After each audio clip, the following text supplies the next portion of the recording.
Good evening everyone. आज हम जानेंगे टाइप्स ऑफ मैकेनिकल वेंटिलेशन के बारे में। तो इससे पहले की क्लास में हमने जाना था मैकेनिकल वेंटिलेशन क्या होता है, वेंटिलेशन, रेस्पिरेशन एंड ब्रीथिंग में डिफरेंस देखा था, क्या क्या होता है। तो अब हम जानते हैं टाइप्स ऑफ मैकेनिकल वेंटिलेशन के बारे में। जो टाइप्स ऑफ मैकेनिकल वेंटिलेशन होता है इसको टू टाइप से कैटेगराइज्ड किया गया है। एक तो ट्यूब के अकॉर्डिंग किया गया है और दूसरा किया गया है प्रेशर के अकॉर्डिंग। तो सबसे पहले हम ट्यूब के अकॉर्डिंग मैकेनिकल वेंटिलेशन का क्लासिफिकेशन देखते हैं। अकॉर्डिंग टू ट्यूब, फर्स्ट है इन्वेसिव वेंटिलेशन, सेकंड है नॉन इन्वेसिव वेंटिलेशन। तो इन्वेसिव वेंटिलेशन क्या होता है और नॉन इन्वेसिव वेंटिलेशन क्या होता है, इसके बारे में जानते हैं। तो हमको पता है कि हम जो एयर है वो नोज़ से लेते हैं। तो ये हमारा नोज़ हो गया, ठीक है, क्लियर है। ये ट्रेकिया हो गया। ट्रेकिया आगे चल के टू पार्ट में डिवाइड हो जाता है, ठीक है, ये ठीक। और इधर क्या रहता है, लंग्स रहता है, ये हो गया लंग्स।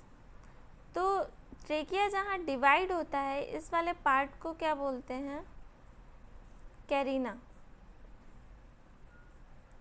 क्या बोला जाता है, कैरिना, क्लियर है। तो जब भी हम नोज से एयर दे रहे हैं, ठीक है, तो क्या होता है, नोज से एयर दे रहे हैं तो इसको पेशेंट को क्या करते हैं, इंट्यूबेट करते हैं। तो अगर हम कोई भी ट्यूब ट्रेकिया के अंदर इंसर्ट कर रहे हैं, ठीक है, जैसे जब हम कोई भी ट्यूब ट्रेकिया के अंदर इंसर्ट करते हैं तो उसको क्या बोला जाता है, जैसे ये ट्यूब है, ये ट्यूब को हम ट्रेकिया के अंदर इंसर्ट कर रहे हैं तो इसको क्या बोला जाता है, invasive ventilation. Non invasive ventilation किसको बोला जाता है, अगर कोई भी ट्यूब या फिर कुछ भी ट्रेकिया के बाहर तक है तो उसको क्या बोलते हैं, नॉन इन्वेसिव वेंटिलेशन। तो क्लियर हो गया। अगर कोई भी ट्यूब ट्रेकिया के अंदर जा रही है तो उसको बोलते हैं invasive ventilation.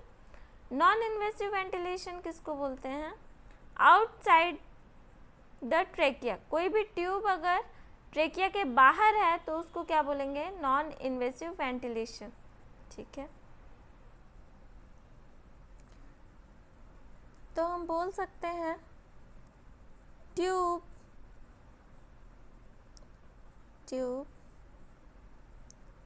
inside the trachea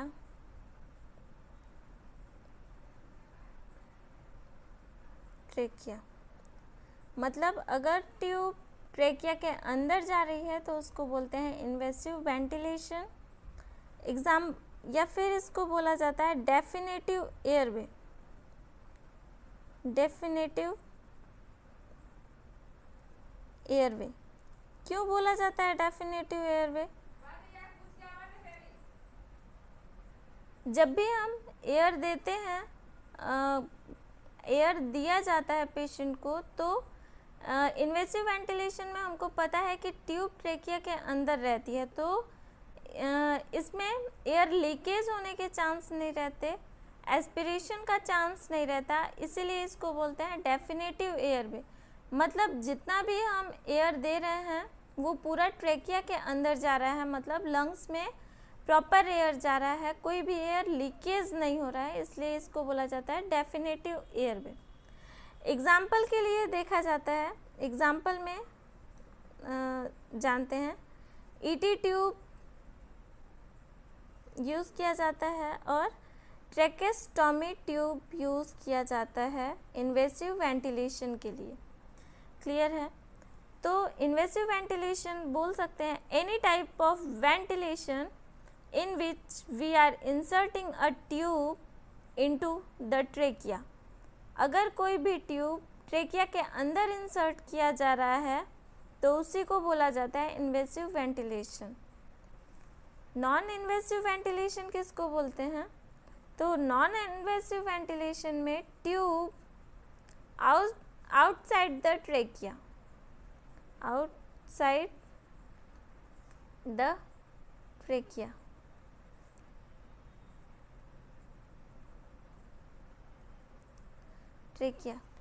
अगर जो ट्यूब है वो ट्रेकिया के बाहर है तो उसी को क्या बोला जाता है? Non invasive ventilation. ट्रेकिया के बाहर है या फिर किसी भी मास्क के द्वारा हम एयर दे रहे हैं तो उसको बोला जाता है नॉन इन्वेसिव वेंटिलेशन, या फिर इसी को बोला जाता है non definitive airway. Non definitive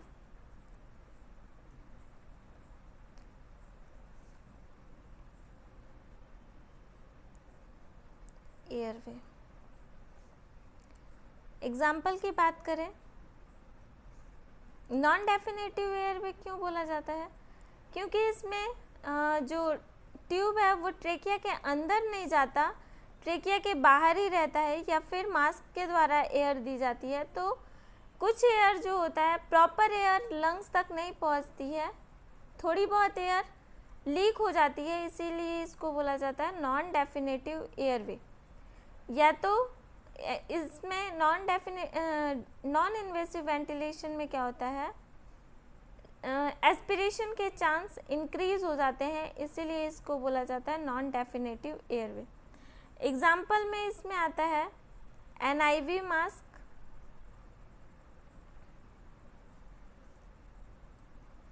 second होता है O2 mask, oxygen mask, third होता है सुप्राग्लूटियल एयरवे, सुप्राग्लूटिक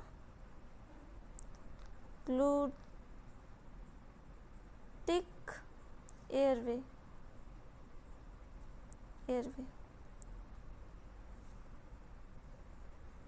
या तो आईजेल भी यूज़ किया जाता है नॉन इन्वेसिव वेंटिलेशन में।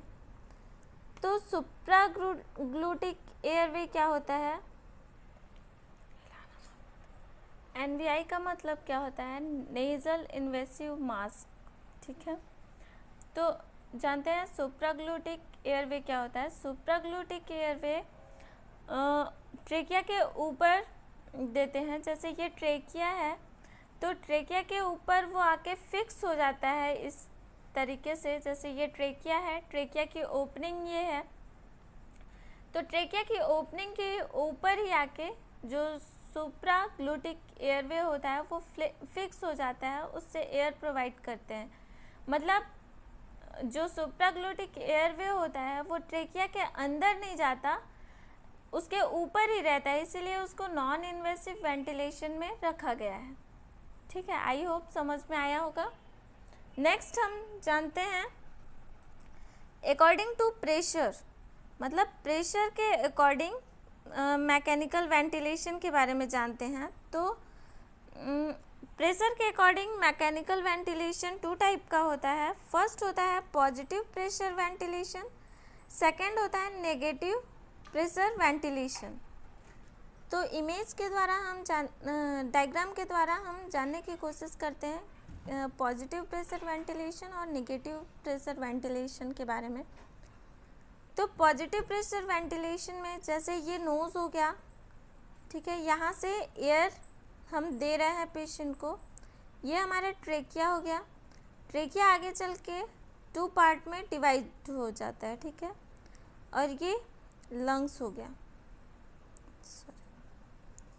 ये हमारा लंग्स हो गया, ठीक है। तो यहाँ से जो प्रेशर है वो लंग्स में फुल्ली फोर्स के साथ प्रेशर एयर अंदर पुश किया जा रहा है, इसी को बोलते हैं पॉजिटिव प्रेशर वेंटिलेशन। मतलब जो एयर है वो प्रेशर के साथ अंदर पुश किया जा रहा है, उसी को बोलते हैं पॉजिटिव प्रेशर वेंटिलेशन। और निगेटिव प्रेशर वेंटिलेशन किसको बोला जाता है? इसमें एक इंस्ट्रूमेंट होता है, जैसे ये पेशेंट है, ठीक है, ये पेशेंट हो गया, पेशेंट का हैंड, और ये पेशेंट का पैर हो गया। तो यहाँ पे एक इंस्ट्रूमेंट लगा होता है, जैसे बर्न वाले पेशेंट में क्रडल लगा होता है, उसी तरीके का इंस्ट्रूमेंट आता है, और ये कुछ इस तरीके से पेशेंट के ऊपर कवरअप किया रहता है। ये जो इंस्ट्रूमेंट होता है ये आयरन का बना होता है, ठीक है। तो ये नेक से लेके पूरा लेग तक कवर किया रहता है इंस्ट्रूमेंट।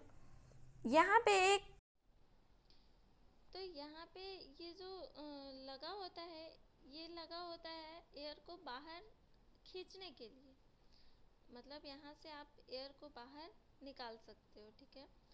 तो हमको पता है कि जो हमारे आसपास है वहाँ पे एयर प्रेजेंट रहती है, तो बाहर से भी जो प्रेशर लगता है लंग्स पे, उसकी वजह से लंग्स को और ज़्यादा वो कोशिश करता है फोर्सफुली। जैसे ये लंग्स हो गया यहाँ, तो हमको पता है कि हमारे चारों तरफ एयर प्रेजेंट रहती है, ठीक है। तो जब हमको ब्रीथिंग में डिफ़िकल्टी होती है, सांस लेने में दिक्कत होती है, तो क्या होता है, हमारे चारों ओर से भी प्रेशर लग रहा है, तो जो लंग्स है उसको और ज़्यादा मेहनत करनी पड़ती है, ठीक है, क्योंकि इधर से भी प्रेशर लग रहा है, इसलिए और ज़्यादा लंग्स को प्रेशर लगाना पड़ता है, ठीक है। तो इसीलिए यहाँ के जो प्रेशर को ही माइनस कर दिया जाता है, निगेटिव कर दिया जाता है, ताकि इधर से जब हम बाहर से प्रेशर नहीं लग रहा है एयर का, तो क्या होगा, लंग्स जो है वो प्रॉपर इन्फ्लेट होगा, ठीक है। उसको बहुत ज़्यादा मेहनत नहीं करनी पड़ेगी। अगर निगेटिव प्रेशर हो जाता है तो लंग्स को ज़्यादा मेहनत नहीं करनी पड़ती है, ठीक है। आई होप समझ में आया होगा। पॉजिटिव प्रेशर वेंटिलेशन क्या होता है? Push air into the lungs through positive pressure ventilation, मतलब हम फोर्सफुली एयर को पुश करते हैं लंग्स में, उसी को बोला जाता है positive pressure ventilation. Negative pressure ventilation किसको बोला जाता है? Push air into the lungs through negative pressure, मतलब वहाँ के प्रेशर को ही निगेटिव कर दिया जाता है, इसलिए इसको बोला जाता है निगेटिव प्रेशर वेंटिलेशन। जब हम वहाँ के प्रेशर को निगेटिव कर देते हैं तो क्या होता है, बाहर से कोई भी प्रेशर नहीं लगता है, इसलिए लंग्स को बहुत ज़्यादा फोर्स नहीं लगाना पड़ता है, तो उस टाइम पे थोड़ा इजी हो जाता है रेस्पिरेशन लेने में, ठीक है। जो ये लगा हुआ था यहाँ पे, ये जो मशीन है, इसी को बोला जाता है also known as iron lungs. ये मोस्ट इम्पॉर्टेंट क्वेश्चन है एग्जाम पॉइंट ऑफ व्यू से। क्वेश्चन में आता है कि आयरन लंग्स किसको बोला जाता है, तो निगेटिव प्रेशर वेंटिलेशन को ही क्या बोला जाता है, आयरन लंग्स बोला जाता है। आई होप आपको समझ में आया होगा। अगर कोई डाउट हो तो आप अपने डाउट को क्लियर कर सकते हैं टेलीग्राम चैनल पे विजिट करके। नेक्स्ट क्लास में हम डिस्कस करेंगे मोड ऑफ मैकेनिकल वेंटिलेशन के बारे में, कौन कौन से मोड होते हैं। अगर वीडियो अच्छा लगा हो तो लाइक करें, सब्सक्राइब करें, शेयर करें एंड कमेंट करके बताना ना भूलें कि वीडियो कैसा लगा है। Thank you. इसके नोट्स आपको नीचे दिए गए डिस्क्रिप्शन बॉक्स में मिल जाएंगे।